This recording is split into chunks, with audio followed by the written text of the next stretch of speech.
year, I think, so far for everyone. And, you know, for a lot of you guys in the room this evening, I haven't had the opportunity to meet yet, but super excited to get over soon and see you guys compete in the summer.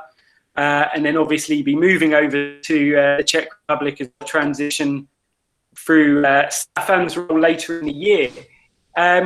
So just to give you an update very quickly, I suppose my role in terms of hands-on coaching is very much with the men's and the women's program, and then supporting David and Peter with the girls, and obviously all the coaches in the RTS program. But I think, well, I'd hope that you guys are happy enough and confident enough to reach out to me if you do want to have a chat at any point. And hopefully these discussions will maybe encourage that. And you know, you've got my email address, so please just drop us an email anytime if you want to have a conversation further. In terms of tonight, I think that the opportunity to do these talks is quite good in this situation. Obviously frustrating at the amount of golf that we can't play, or as much as we would want. But it does open the door to have discussions about areas of the game that maybe we miss or neglect when we're just down at the driving range or on the golf course. So hopefully these provide an opportunity for you guys to start thinking a little bit more about your game, start thinking about your practice habits, and start more conversation around how we can become better and perform better on the golf course. I'm going to just switch off my video and present the slideshow. As Peter said, opportunities for questions at any point really, but ideally we'll answer those at the end of each section. And obviously Vojtou is here to do a great job of translating, as well as giving some of his own experiences as both a coach and a player on these subjects.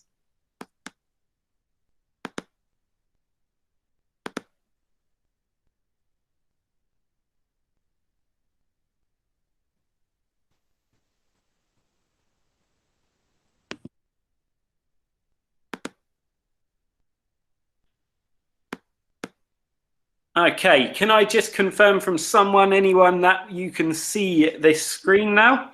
Yes. Brilliant, brilliant, brilliant. Okay, so guys, I think you know, when we start talking about psychological skills, it's an opportunity. We've got a few of these talks over the next couple of months to start bringing into life some of the key issues, I think, around developing golfers.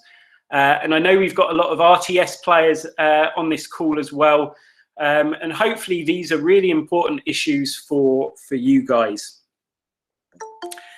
And to kick us off, I guess, you know, we've got a group here, and through speaking to all of the coaches, you know, an incredibly talented group of golfers in this group through the RTS, NTS and the men's and women's squads.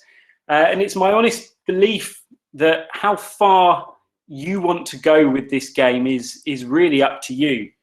But I also understand that there's compromises that may need to be made with things like schoolwork and your academic studies at the moment. But ultimately, you know, that's really part of being a dual career athlete. And for me, as a federation, as a coach, it would be irresponsible to ever encourage us to be putting golf ahead of our studies. Okay, so I think therefore our practice time is limited, and this does not mean that it will stop us from achieving our goals, but it just means that we really need to be smart and we need to be clever on how we use our time effectively.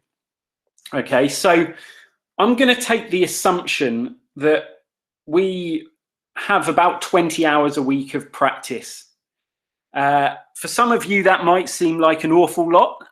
For some of you, it might not seem that much. But for me, that's kind of a baseline area. So for some of the younger RTS players, it might be slightly lower, moving up to that.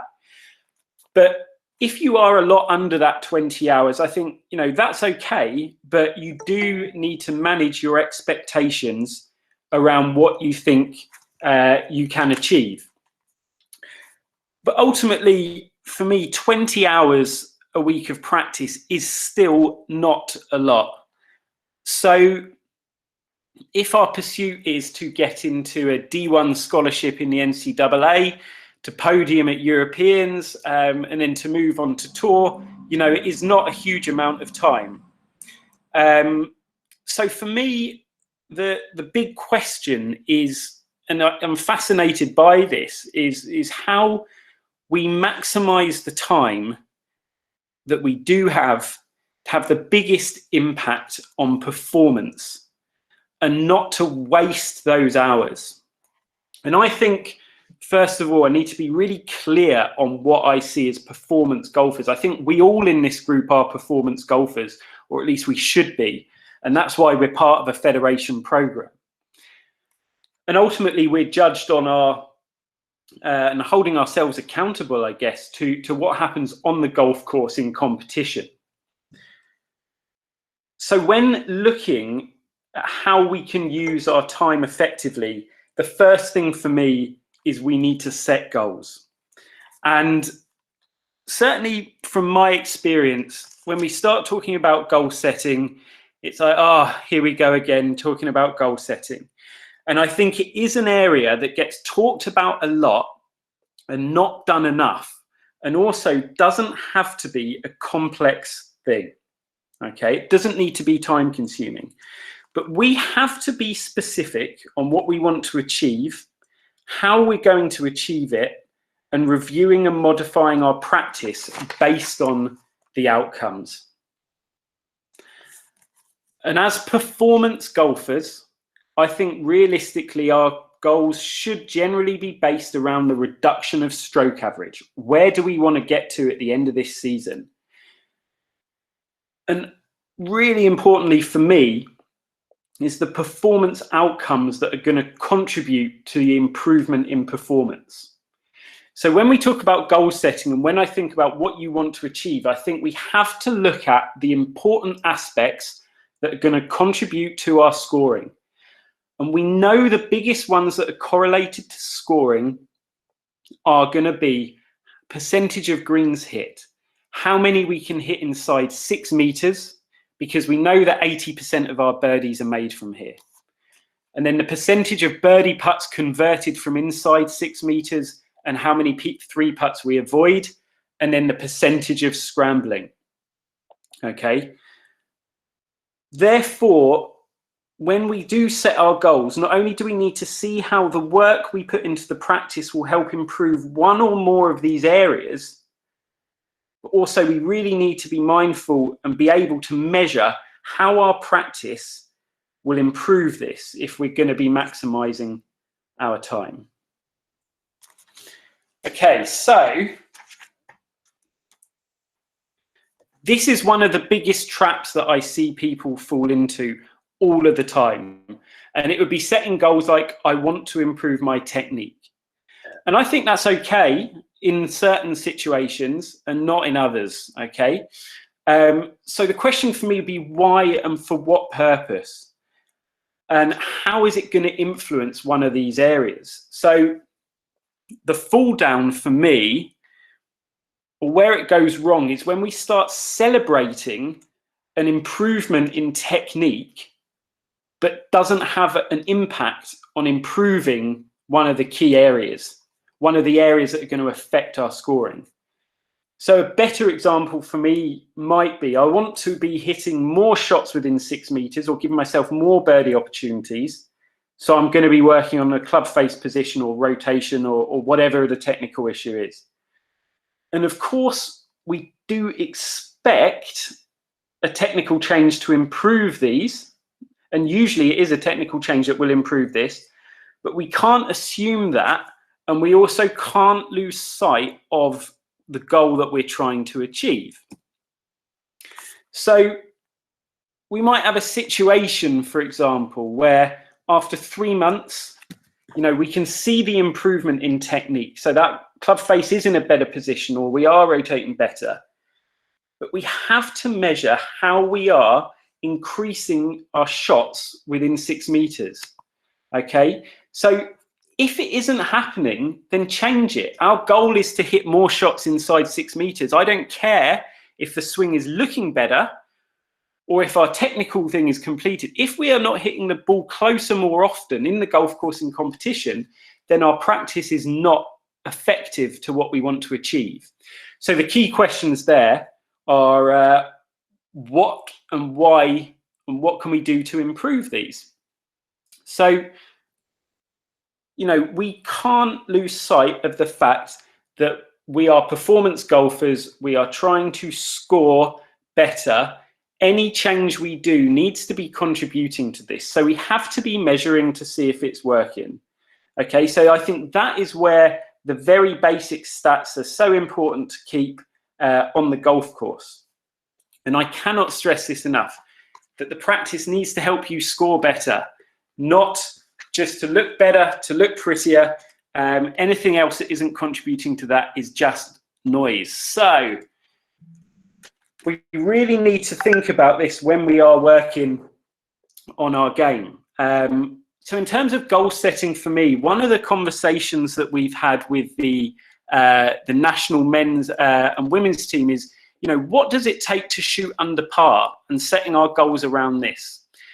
So we know that if we're going to set goals, if we're going to shoot under par consistently, we have to be hitting 13 greens in regulation. We've got to be hitting 50% of greens inside 6 meters, 50% birdie conversions, and 50% missed greens scrambled. So as a baseline, they're the goals. And then I want to understand, or get you guys to understand, how you can work to achieve that, and making sure your improvements are being measured against that. And those numbers are hugely flexible to any player through the RTS, and we've got a large database of what it looks like. So again, this might be a good chance for us to have a conversation. What scoring average are you looking to achieve? What does that look like in terms of what you need to do? And then what are you going to do to achieve it, and making sure you're measuring it against those aspects and not against just technical aspects of the golf swing.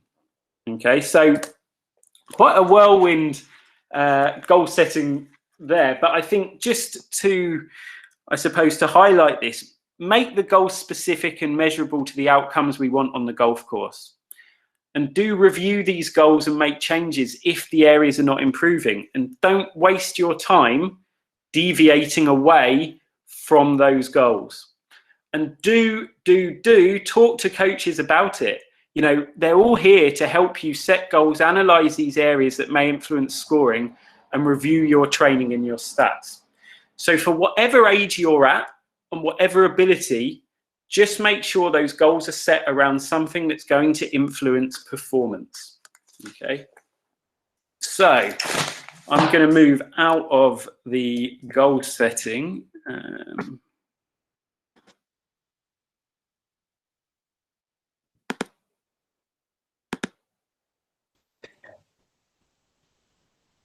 And camera back on. And yeah, I'm good.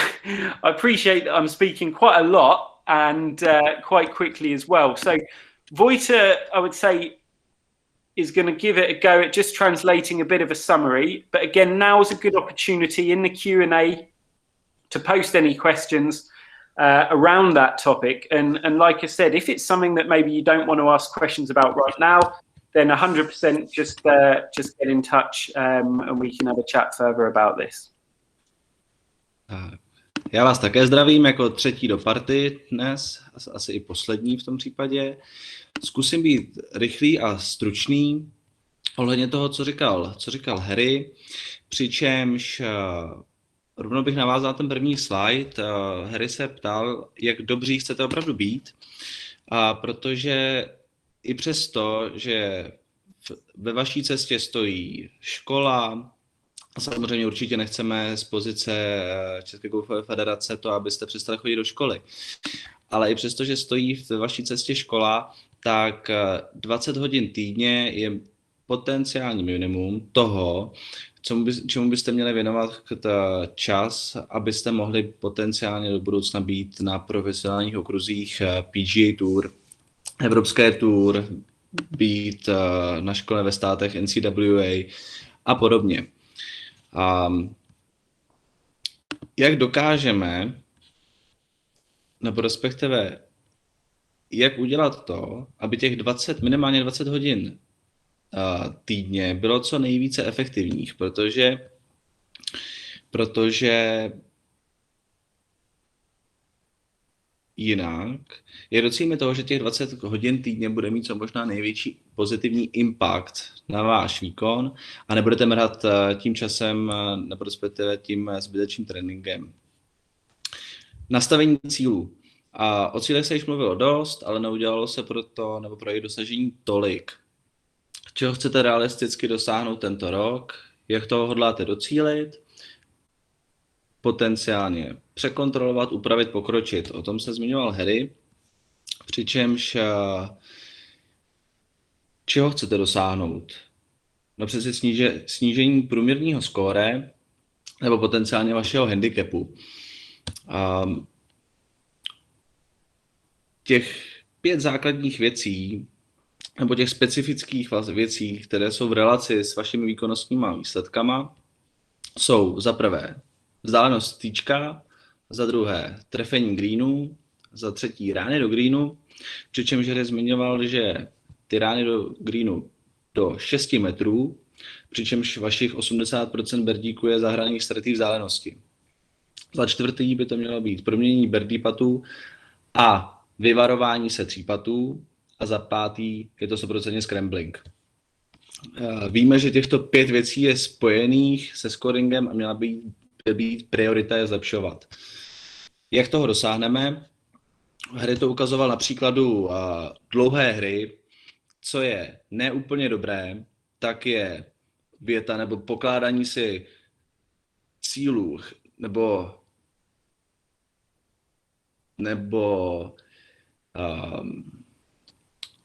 věcí do hlavy typu chci zlepšit moji techniku.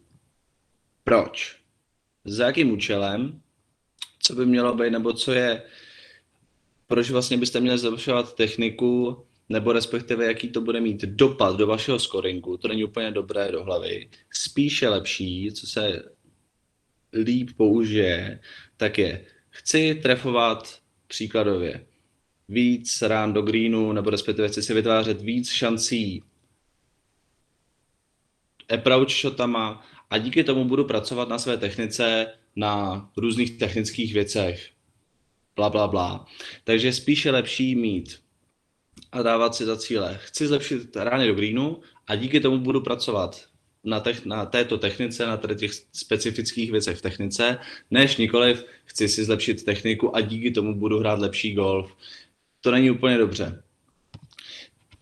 Potom příkladově. Po 3 měsících, co to člověk trénuje, co se dá za cíl, zvýšení větší šance nebo zvětšení trefení většího procenta greenu v regulaci, tak po 3 měsících to vyhodnotit a OK, buď dobře, zahrál jsem víc greenu v regulaci, anebo nezahrál, dobře, pokud ne, čím to je, vyhodnotit to. Je úplně jedno, že ten švih je hezčí, ale pokud to není funkční, tak to není dobře, protože pokud to není funkční, nebude to potom funkční ani v soutěži, ani v turnaji, nebudete se zlepšovat. Takže proč trénujete? Abyste hráli líp. Všechno, co děláte kolem, je stejně ve finále zbytečný. Jenom se soustředit na to, jak zahrát lepší výsledky, nebo respektive, co pro to dělat a jak to dělat a správně si to vyhodnocovat. Hry zmínil potom také pravidlo NTSK, Národní tréninkové skupiny 50-50-50. Abyste hráli nebo nastříleli pod par, tak byste měli trénovat, nebo respektive soustředit se při tréninku na tady ty čísla. Příkladově 13 greenů v regulaci, fajn, přičemž 50krát nebo při 50% se snažit být v regulaci pod 6 metrů v pozicích. Z tady toho 50% byste měli proměnit a z těch 50% nebo respektive z těch 5 greenů nebo 6 greenů, co minete, byste měli 50% zachránit. To je plus minus na to, jak zahrát pod par. Samozřejmě se to může odlišovat na různých úrovních, když bude snažit se hráč v RTS-ku příkladově hrát pod 75, ty čísla budou trošku nahoru. Ale to se potom můžeme pobavit napříč v RTS-kách a nikoliv teďka v tady tom workshopu. Nastavit si cíle. Proč? Nebo respektive vždycky by bylo fajn, aby to bylo měřitelný. Takže když jdu na hřiště, chodím na hřiště příkladově ty 3 měsíce, zlepšuje se ta daná oblast toho, co trénuju? Ano, ne. Pokud ne, změnit. Jinak v finále stejně ztrácíte čas tím, že to není efektivní. Vaši trenéři jsou tady od toho, my jsme tady od toho, abychom vám pomáhali, aby to bylo fajn, abyste se právě v tady těch 5 specifických částech hry zlepšovali. Tohle by mělo být plus minus za mě z první části hotovo, co řekl Harry, a zase Harry mu předám slovo. Harry, you can go to go. Thanks, Vojtou. Thank you. Legend. Great translating, I think. I think one thing that's quite important based on that is, you know, trying to bring those development plans to life and using them as a document for you guys, really, just to keep that practice focused in the right areas. Like we said, you know, that 20 hours a week can go like that. It really can when we start, you know, maybe going down to the range and just hitting a couple of buckets of balls and then thinking at the end of that session, you know, what did I really get out of that and how has that helped me improve and how has that helped me improve my scoring on the golf course? So I'm just going to share the screen again and bring that presentation back up.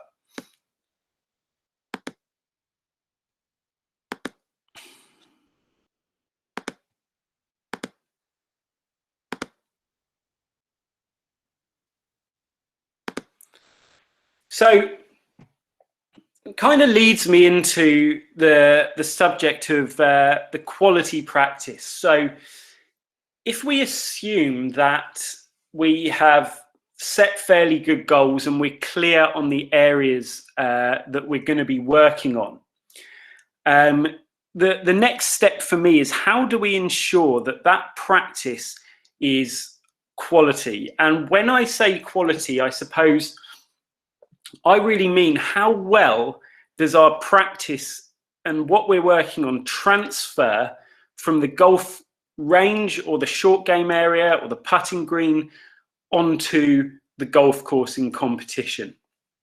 And you guys all know players who are absolute flushers on the driving range and really look the part and struggle to convert this into scoring on the golf course.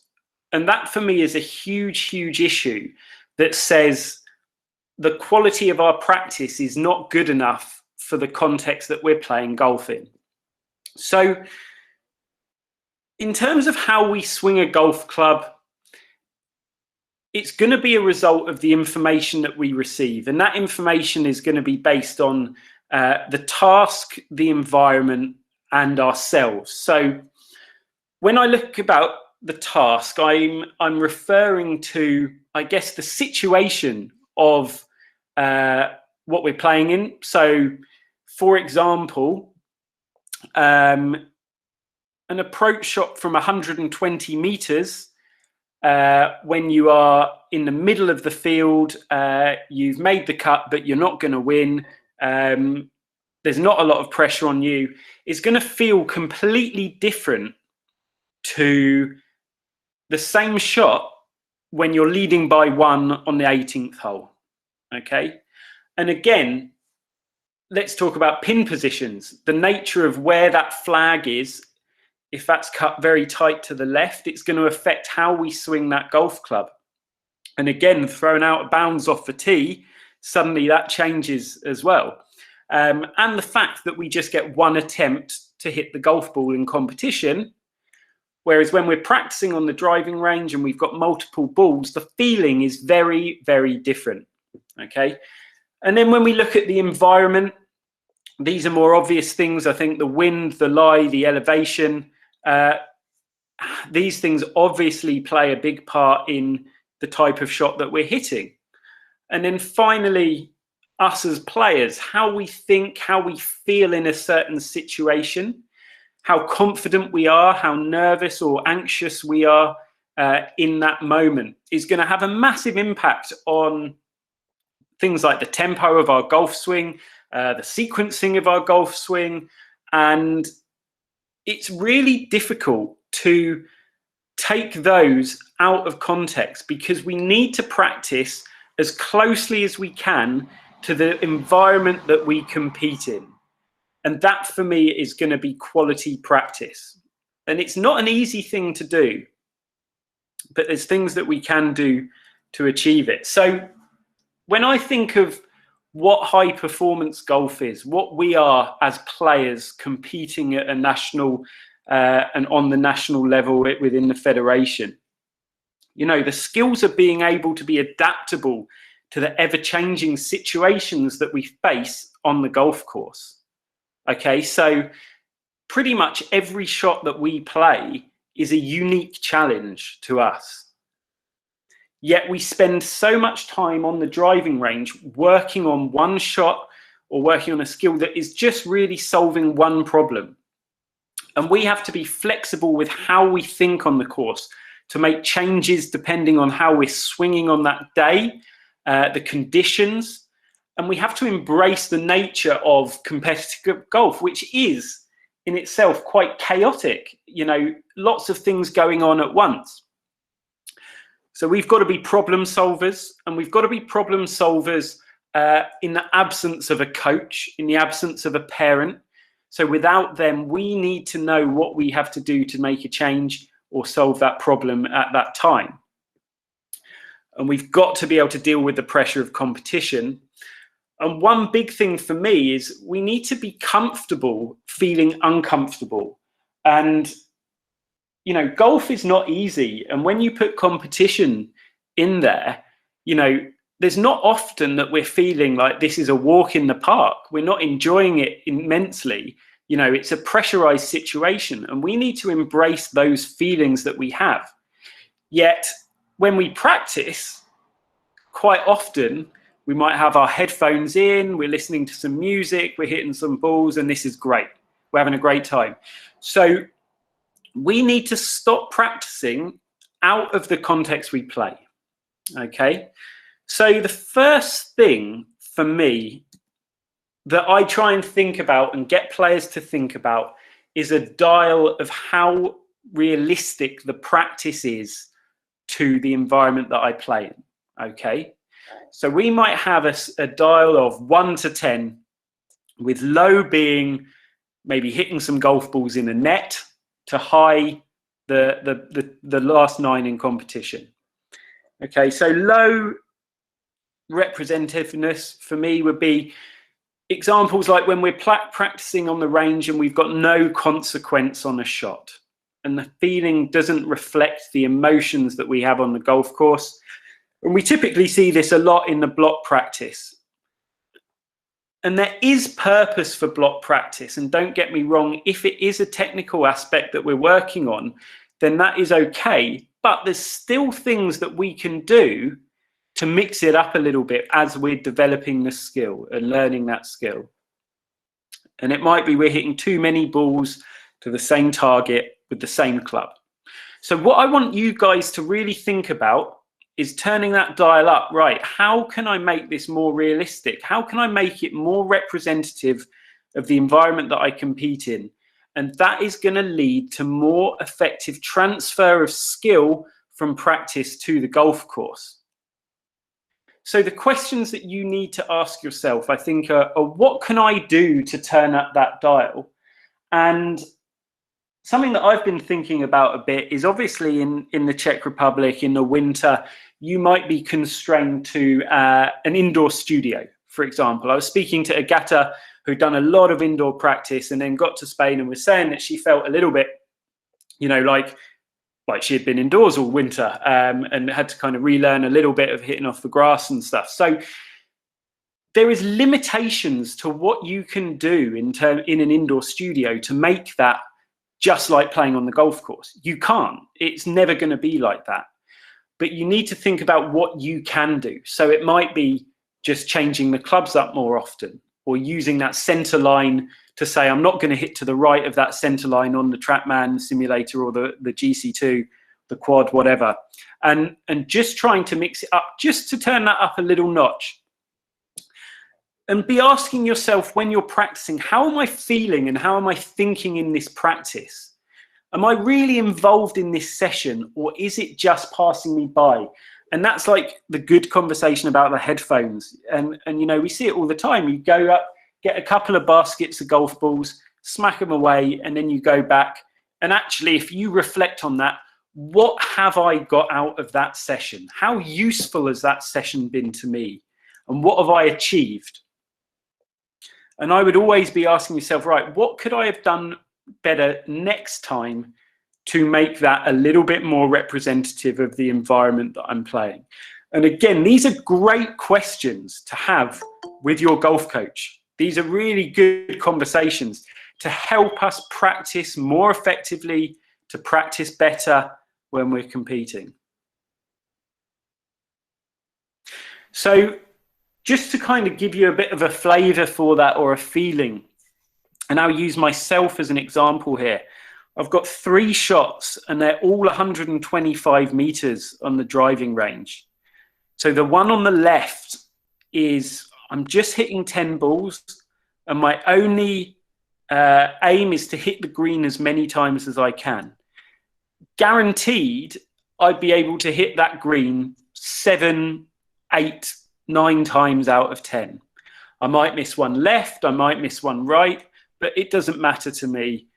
And I'll be also starting to learn how to play that shot to hit that green. Okay. If I miss, so what? There's no consequence. Okay.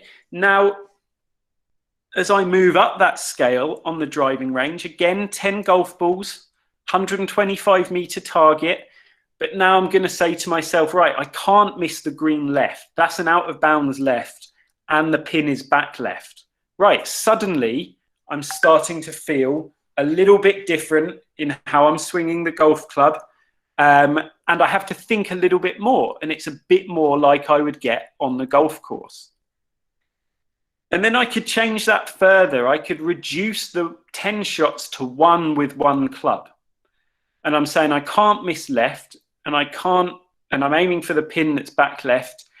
And if I miss, Peter Shavada's going to say I can't work for Federation anymore. So now suddenly I'm feeling nervous over the shot. I've got 1 go at it.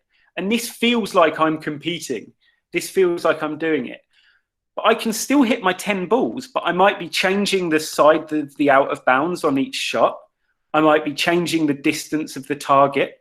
So the volume of practice is the same, but the experience for me is different, and it is very much more similar to what I'd get on the golf course. So I'm going to give you some examples here in different areas of the game on just how we might start to think about improving the quality of the practice. Now, I've got my screen shared, so I can't see any raised hands, but the first question, I guess, is the fact that 70% of short game shots are played from the rough. Now, I reckon if I asked anyone in this room how much of your practice time when you're doing your short game is from the rough, no one would say 70%. And now that's easy because we start to go and we drop balls on the fairway around the green. We have a nice lie and we learn how to hit those shots. And in truth, the delivery of the club coming from the rough is going to be different to the fairway if we're going to make contact with it. The amount the ball rolls out is going to be different. The amount the ball spins, the launch on the golf ball is very different. So we have to be trying to think about that. Is our short game practice 70% out of the rough? Do we know how to execute the shot from the rough effectively? And again, just something we can start thinking about, because naturally we gravitate towards those fairway lies. And again, do we always drop the ball when we're practicing our short game? Or do we throw a few balls down and then start moving the club with the ball to give ourselves a decent lie to play the shot? Again, can we be more effective in how we're practicing? Plenty of shots being hit from 20 to 35 meters. For me, what I see every day is players getting very good at that kind of 10, 12, 15 meter range, but they're not practicing enough from other short game shots that they are going to find themselves in. Par fives in 2, that is a classic area to miss the green on. So are we working on that enough? And then things like, are we hitting a shot and then going to putt out the golf ball? That is really important for me, because if we're just practicing, we're hitting shots around the green and we're not necessarily thinking about where that ball goes in terms of past the flag, short of the flag, to give ourselves the best chance of holding the putt. When we're on the golf course, we start thinking, okay, I don't want to miss this long because I'm going to have a really quick downhill putt. So if we can start putting out after our shots, then and putting that into a challenge, then great, we're going to start thinking more about our landing spot.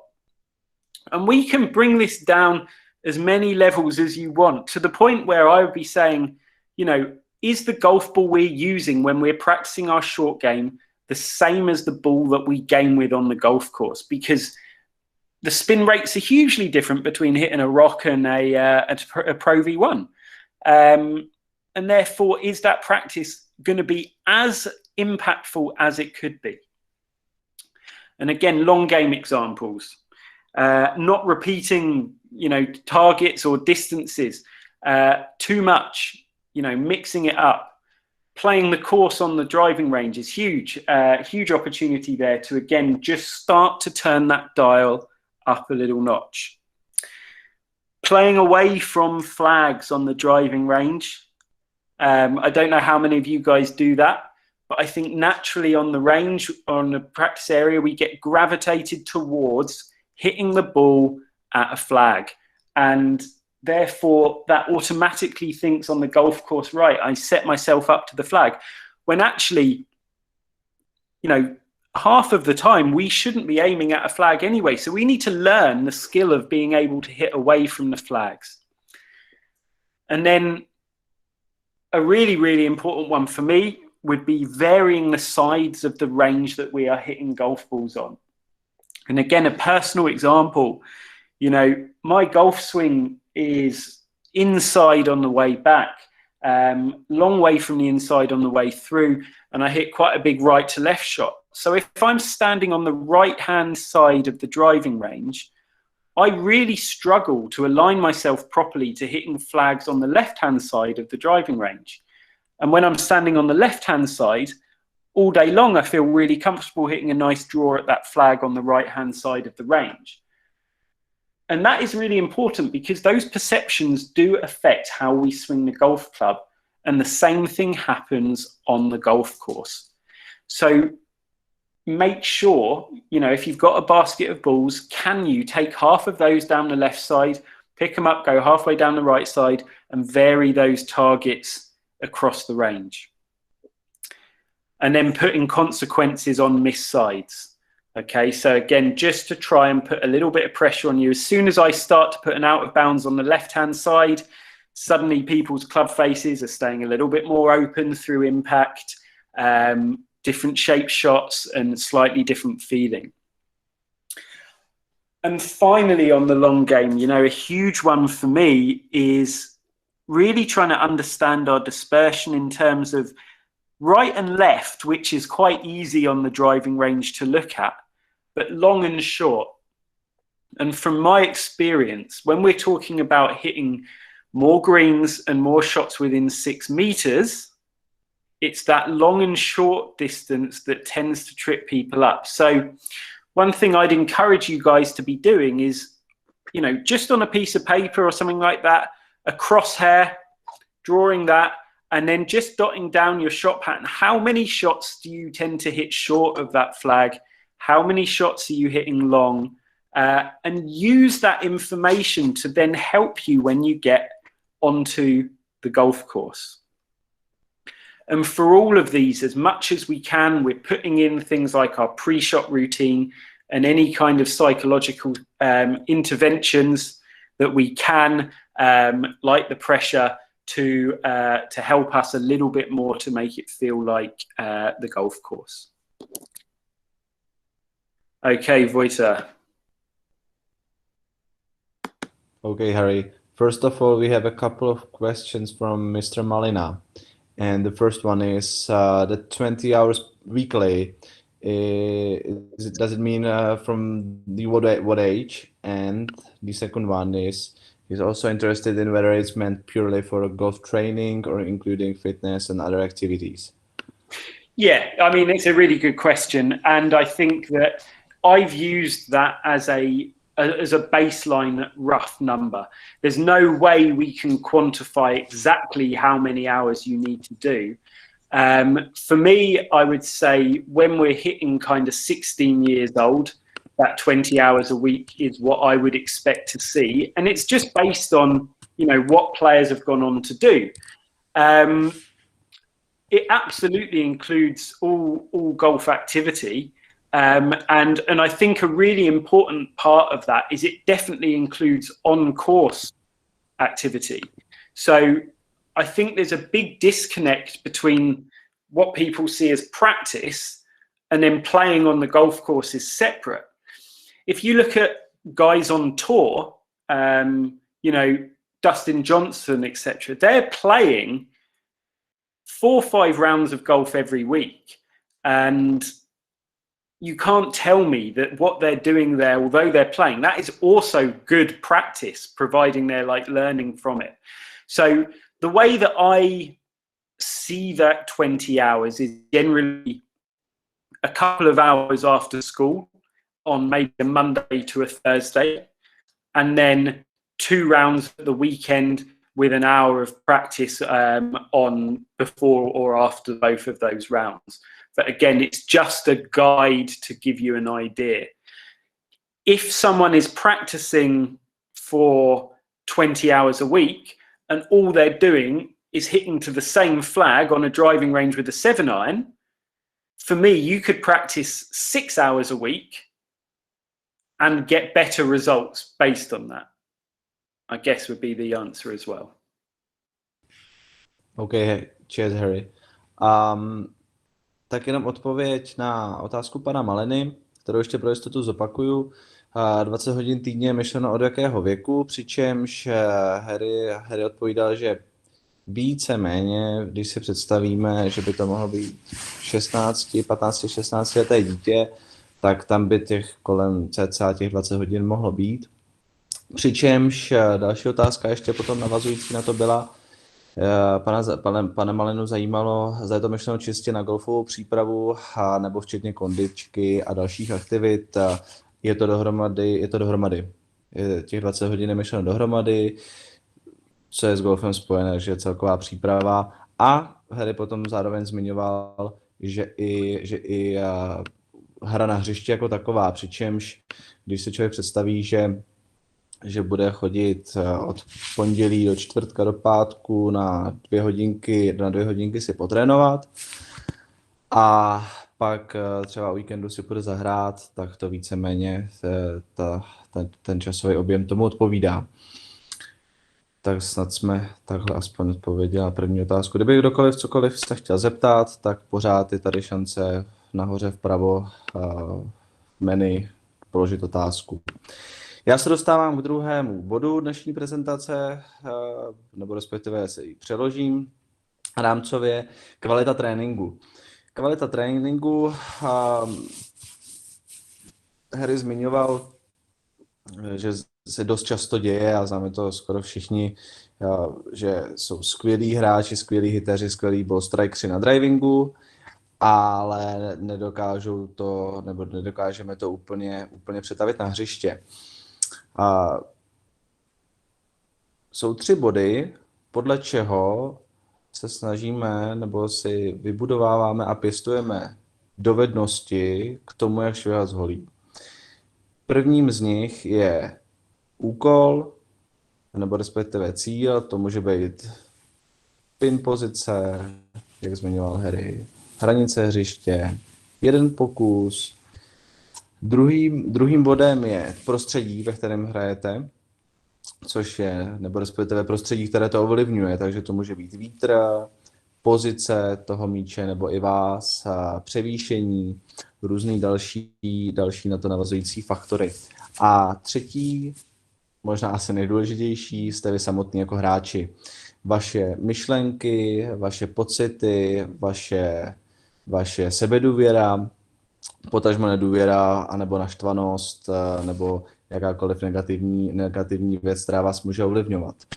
A co potřebujeme, nebo vy potřebujete, je, a i já jako hráč, jako trenér, potřebujete trénovat v prostředí, které bude co nejblíž k tomu, které se rovná hře, nebo při hře na turnaj.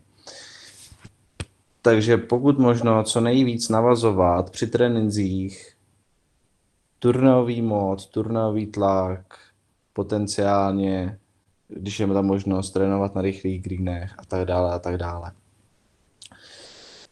Co je výkonnostní golf nebo vysoký výkonnostní golf nebo golfista, co potřebuje umět? Musíte být 100% adaptivní na vzniklé situace a na situace, které se mění bez zesporu. Potřebujete být flexibilní ve vašem myšlení, přičemž když se něco nedaří, zachovat si klid, potažmo se dokázat popasovat s tím problémem a řešit ho. Dokázat si správně vyhodnocovat věci a v neposlední řadě, co se mi líbí mě osobně, cítit se komfortně, když se necítíte komfortně. K tomu se potom ještě možná potenciálně můžeme dostat později, protože Harry to bude mít ještě ve třetí části přednášky, ale tohle se mi moc líbí. A co je ale velice časté, je to, že trénujeme mimo kontext a de facto vám nedává smysl to, co děláte, respektive v delším horizontu trénujete neefektivně. Taky, ale se snažíte najít řešení a to řešení je tomu jednomu problému. Co musíme, nebo jak musíme trénovat, abyste zvýšili vaši výkonnost a číslo jako takové. Harry tam měl hrozně hezký graf, takovou škálu nízký, vysoký, low, high. Když si spíš představíte od 1 do 10 škálu, tak máte ty 3 body, nebo ty 3 věci, co vám ovlivňují, ty faktory, co vám ovlivňují váš výsledek, to jste vy sami, prostředí a ten úkol co máte udělat. A když máte ten slabý vývoj, nebo respektive slabou energii, nebo ten výkon není úplně dobrý, že to je poměrně nízko na té škále, třeba na 1, na 2, na 3, tak nedokážete s největší pravděpodobností reflektovat vaše emoce na hřišti. Typicky, což ještě se potom za chvilku tomu dostanu, trénujete v bloku jednom, takže příkladově si vysypete 150 míčů na driving a trénujete v úvozovkách pořád to samý dokola a nedokážete vystoupit z vlastní komfortní zóny a jedete si třeba se sluchátkama, pořád to samý, máte se dobře, fajn, ale nemusí to potom zase z toho širšího hlediska být úplně kvalitní. Protože pořád hrajete tu samou ránu, opakujete to a díky tomu se potom nedokážete adaptovat na tom prostředí nebo na to prostředí toho daného hřiště, turnaje a tak dále a tak dále. Hrajete pořád na stejný cíl, pořád stejnou holí. Nezaměňovat to s tím, když samozřejmě na drivingu drillujete něco, když měníte nějakou technickou část vašeho švihu, ať už dlouhé hry nebo krátké hry. Když si teďka představíte na té škále, že ten výkon je vysoký, takže na nějaký 8, 9, 10, tak fantasticky dokážete reagovat na hřišti, na dané podněty, nebo na to, jak zrovna hrajete, na podmínky jako takový. Dokážete se s tím superově vyrovnat a v neposlední řadě efektivněji trénujete a hlavně dokážete efektivně transferovat tady ty nabité zkušenosti z drivingu a z tréninku na golfové hřiště, potažmo do turnaje. Harry tam ukazoval, měl tam takový 3 obrázky, respektive 3 rány ze 125 metrů. První balónek, zelený, tam nebylo vlastně ve finále vůbec nic, jenom měl zahrát 125 metrovou ránu, je to příklad, 125 metrovou ránu a nebyla tam žádná konsekvence k tomu, jestli ta rána poletí doleva, doprava, když to někam zahraje špatně, kam nemá. Takže jenom trénoval efektivitu ty jedné dané rány a nic jiného. Když si ale představíte, že už vlevo bude třeba příkladově out, nebo nějaká překážka, je na tom drivingu, pořád jsme na drivingu a hrajete pořád těch 125 metrovou ránu, tak najednou ten tlak se vám zvyšuje, protože když si představujete, že je 5 metrů vlevo od jamky, nebo příkladově, že pin pozice z toho na tom greenu je vlevo a máte vlevo out a musíte zahrát na green, když minete doleva, tak musíte udělat třeba 10 žabáků nebo něco. Už se tam zvyšuje ten tlak. A když si představíte, že tu stejnou ránu s tím autem vlevo, návrt je pořád vlevo, zatáhnete doleva, tak už nemůžete pokračovat. Máte jenom jeden pokus a když to zahrajete špatně, vypadli jste ze hry, ze soutěže s kamarádama, tak najednou ten tlak už je podstatně větší a dostáváte se do toho správného tréninkového tlaku, protože sami sebe uvádíte do té nepříjemné pozice stejně jako při tom turnaji a díky tomu se vaše výkonnost potenciálně může posunout.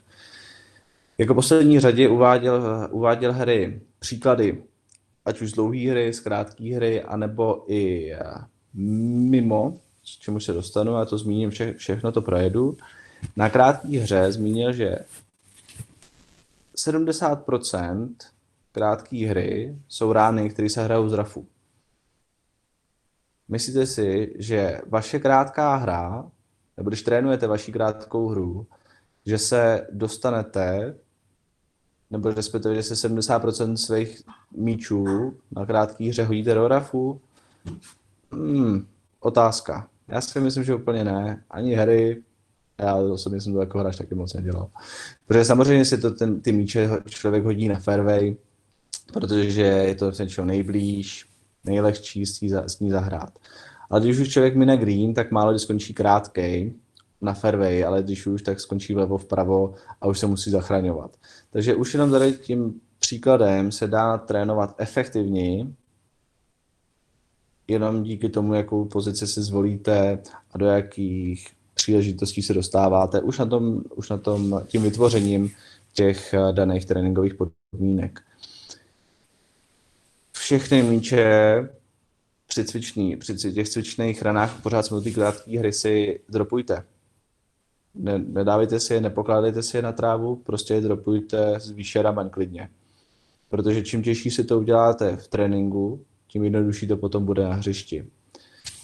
Hrajte spoustu míčů od 25 nebo od 20 do 35 metrů. A potom, když samozřejmě k tomu máte možnosti, hrajte jeden čip a musíte potom dát pad do jamky.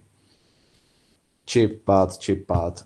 Příkladově třeba kluci, a můžu dát i příklad dobrý Standa Matuš, takhle dělá, že musí udělat 10 opakování, nebo respektive 10 up and downů za sebou, jinak když trénujete čipy, na tom chippingu nemůže odejít pryč. Prostě nemůže. Musí tam pořád být, dokud 10krát za sebou z různých variant, z různých variací, z různých pozic neudělá 10krát za sebou up and down. To jsme příkladově o té krátké hry, jak se to dá zlepšit. Teďka se přesuneme k dlouhé hře, k těm příkladům jako takovým. A neopakujte si targety ani vzdálenosti. Pořád se snažte hrát na různé targety, na různé cíle, různýma holama, různé vzdálenosti, aby to pořád, nebo abyste se dostali, pokud samozřejmě člověk nebude trénovat technický aspekt nějaký na drivingu, abyste se dostali k tomu, jako kdybyste hráli na hřišti.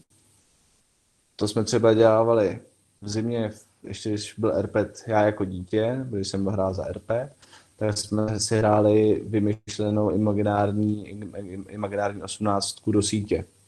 Prostě jsme pořád se snažili různě hrát, různý hrány, různý hole, aby to nebylo opakovatelné, abyste prostě furt museli hrát po každý jinou ránu, jinou hůl. Schválně hrajte na driving od vlak pryč, protože vaše kognitivní myšlení je většinou zamíření tak, že jakmile člověk vidí vlajku, hraje po ní, hrajte na tom drivingu, měřte daleko od vlajek. Je to úplně jiný trénink díky tomu, úplně jinak funguje vaše hlava. Měňte si různý strany drivingu, když budete trénovat. Jednou zleva, jednou zprava, aby pořád přicházeli, nebo abyste pořád měli nový impulzy. Ať už podle míření, ať už kvůli hlavě vaší a tak dále a tak dále. Zkusit různý konsekvence, co se stane, když člověk zahraje na jednu stranu nebo na druhou. Člověk prostě nesmí zahrát na jednu stranu a zkoušet tvarovat rány příkladově. Zleva doprava, zprava doleva, tak, aby to prostě nebyla nuda, abyste se pořád posouvali dopředu. A co se týče nejenom krátké hry a dlouhé hry, tak to je ten třetí box, který tam měl Harry, to byl takový oranžovej, tak preshot rutina. Preshot rutina 100% na každou ránu na drivingu. Díky tomu 50 odpalených míčů vám bude trvat víceméně 40 minut, protože tu preshot rutinu budete mít stejnou, jako když jste na hřišti, a díky tomu už najíždíte na ten správný systém, který je pořád stejný. Když se podíváte na kluky v televizi, ty kluci mají pořád stejnou rutinu. To je to pořád stejný, opakovatelný, protože to je stejný jako v jakémkoliv jiném sportu, když si tenisti hodí 3x, 4x míček při podání, tak dále. A myslím si, že to jsem bezkrát řekl, co se týče přednášky, nebo respektive toho druhého úseku od Harryho všechno. A možná bych jenom zmínil ještě pár mých zkušeností jako hráče, protože když jsme u tady toho efektivitě tréninku, tak mě ještě napadlo třeba se podělit o mých zkušenosti. A během tady toho lockdownu, když víceméně budeme počítat s tím, že jste do 2 do 3 ve škole, nebo respektive doma ve škole, že musíte být online, tak vám zbývá zhruba takových 3,5–4 hodiny od čistého času toho, co můžete být na hřišti, nebo respektive trénovat rámcově, 3x týdně třeba.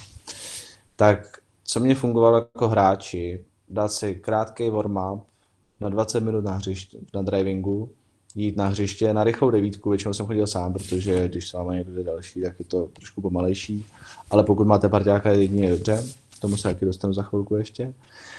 A po těch 9 MKách, co samozřejmě hrajete různé situace, snažíte se všechno dělat správně a tak dále, si vyhodnotíte, ať už do Brysona, nebo sami, a jak vám to šlo a co šlo nejméně. Ať už pocitově nebo ze statistik, jsem se potom já vrátil na driving zpátky a trénoval jsem tu další 1,5 hodiny nebo 2 to, co mi nejvíc nešlo. Hrozně jsem se tím vždycky posunul, protože mi to bavilo trénovat potom, když jsem přišel ten druhý den nebo třetí den na to hřiště, tak najednou zase mi vybuchlo něco jiného, ale to v uvozovkách sice takovej nikde nekončící koloběh, ale díky tomu člověk staví ten kámen po kameni, a když si trošku abstraktně představíte, že ten kámen po kameni vám potom udělá krásný dům, tak takhle se budete krásně posouvat nahoru. A využijte ten každý den jako samostatnou jednotku. Ještě třeba před tím tréninkem, když zrovna nepůjdete na hřiště, nebo i když půjdete na hřiště, tak si řekněte, co chcete trénovat, jaký by z toho měl být výsledek. hmatatelný, měřitelný. Nebo další dobrá věc, když jsem třeba nebyl na tom hřišti, tak jsem trénoval podle pocitu, kterou jsem fakt nejvíc nesnášel, dokud jsem ji nejvíc nemiloval. Jo, pořád posouvat sám sebe nahoru v tom tréninku, jak v tom tréninku, tak potom sám sebe jako hráče. A co bych tam ještě tak zmínil? Já si myslím, že tady to asi s tím stačí, když to ještě potom doplním nějaké další postřehy a předám slovo teďka na poslední část Harrymu. Harry, you can go if you're ready. Yep. Perfect. Thanks, Vojta. Okay, so what I'm going to do now is I appreciate the time and how long we've got left, is just start to introduce kind of how we might kind of bring this onto the golf course and then subsequently back into our practice with a couple of interventions that we can do when we are playing. And then that's most likely going to kind of form the next kind of chat that we have. So I'm just going to share my screen once more.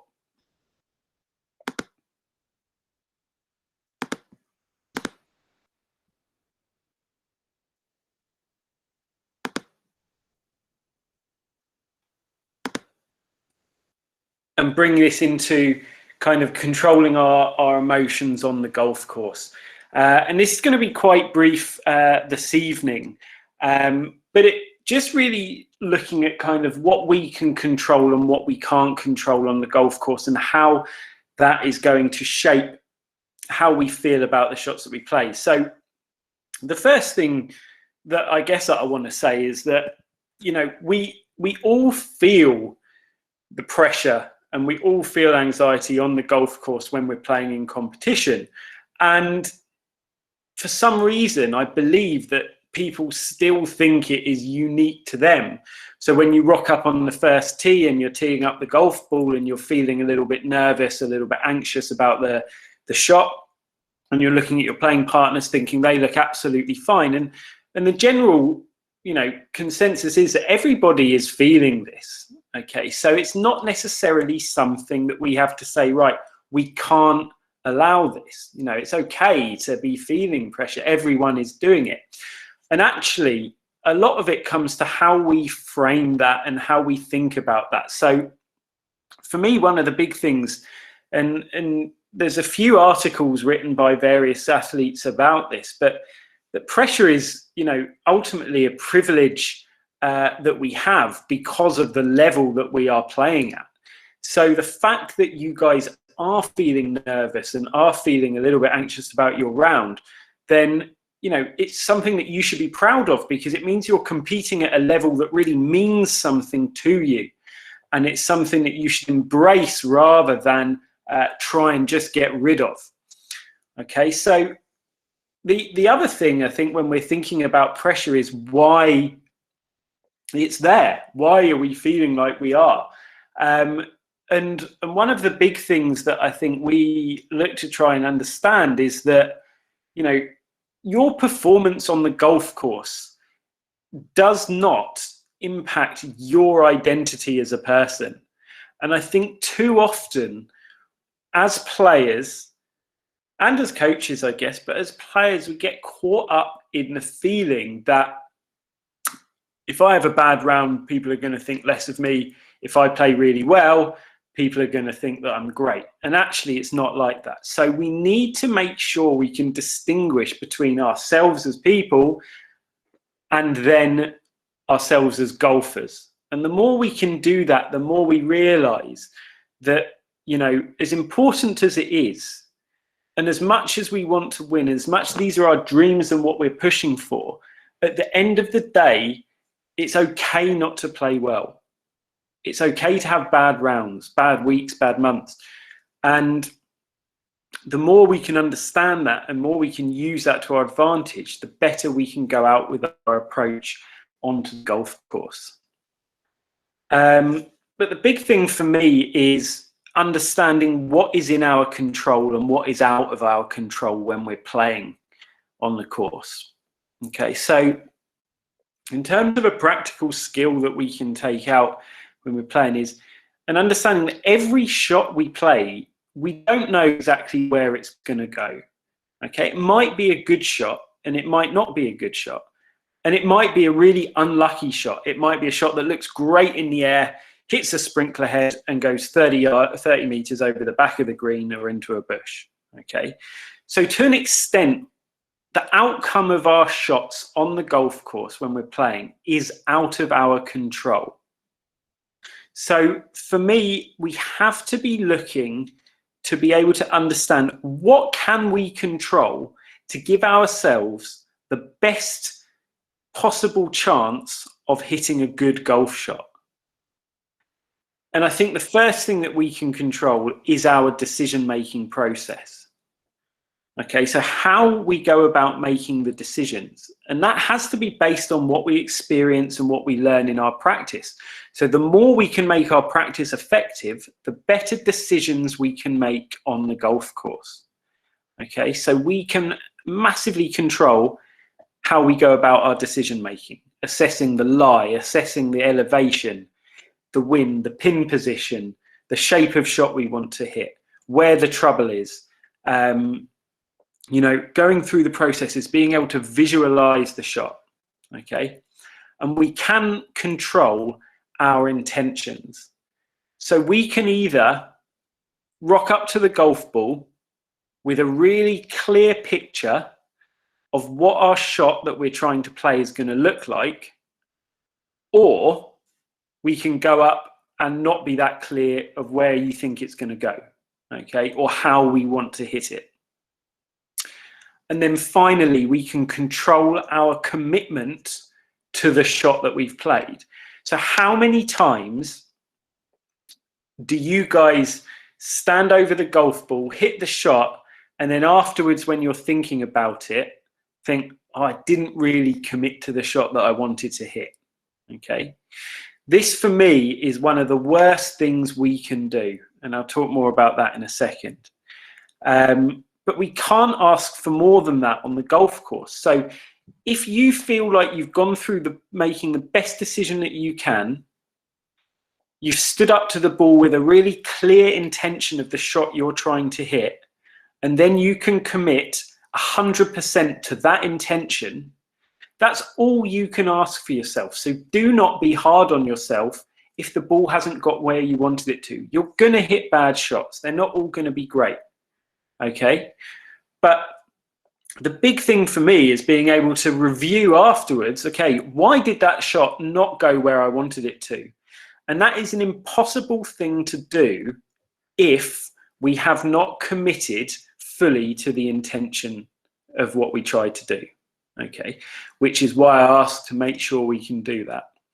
So this is something that is not by any stretch my design or idea, but something that I think is highly effective when we are standing over the golf ball and getting ready to hit our shot. So we've got a think box that finishes about 2 meters behind the golf ball, and then a play box when we're standing in and ready to hit the golf ball. Okay, so this for me is huge, that we're using this on the golf course.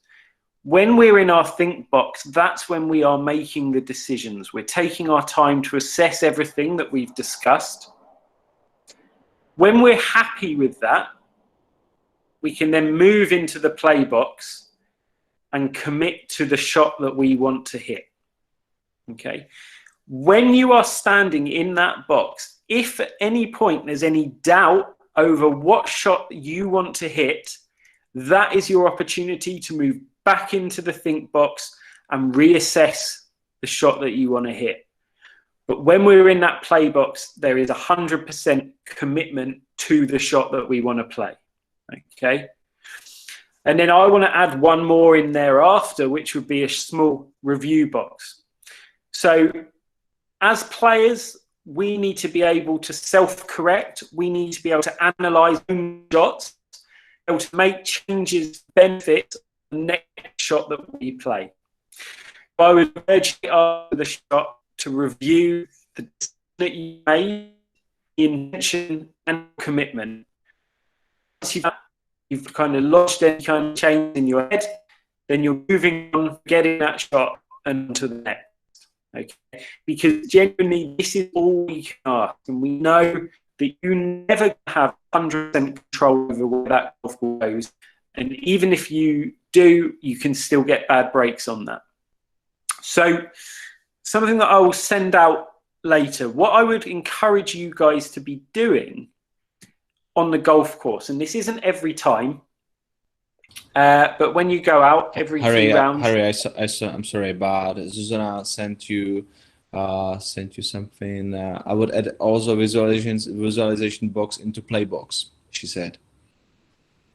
Pardon? I would also visualization.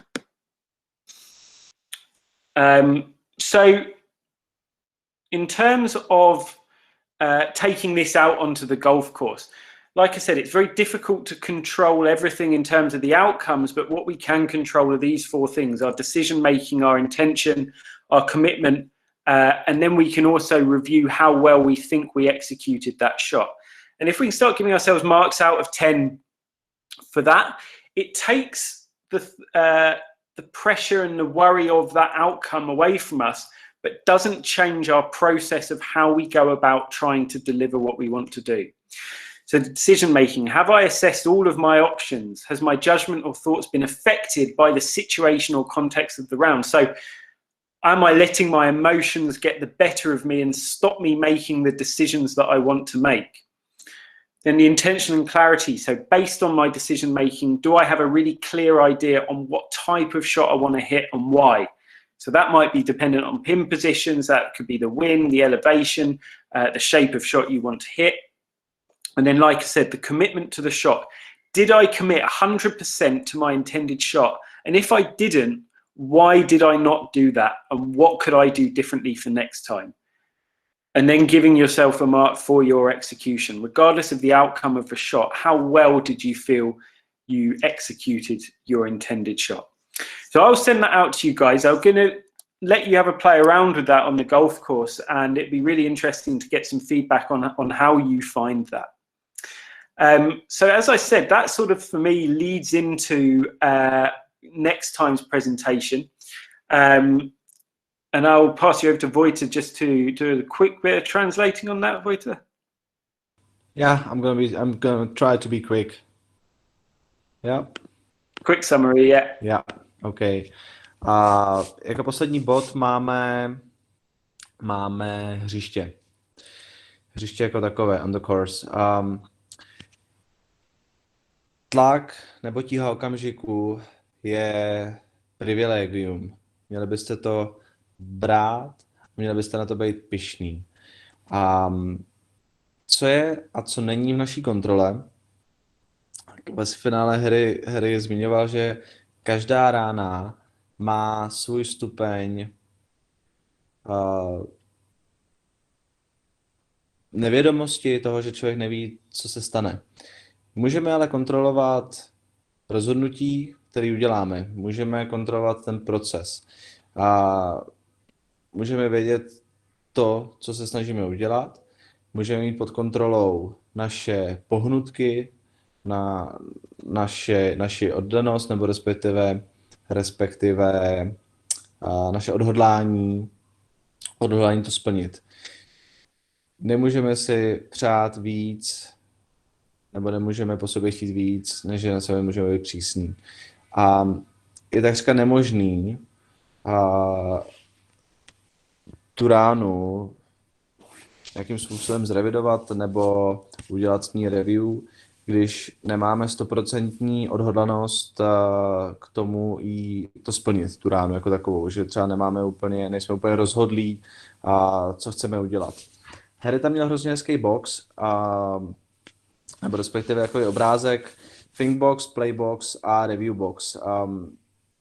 V češtině bych to přeložil, nebo nevím, jestli to je úplně k přeložení jako takový, ale nejdřív, když zaujímáme pre-shot rutinu, tak jsme v takové jakési bublině toho, co chceme udělat.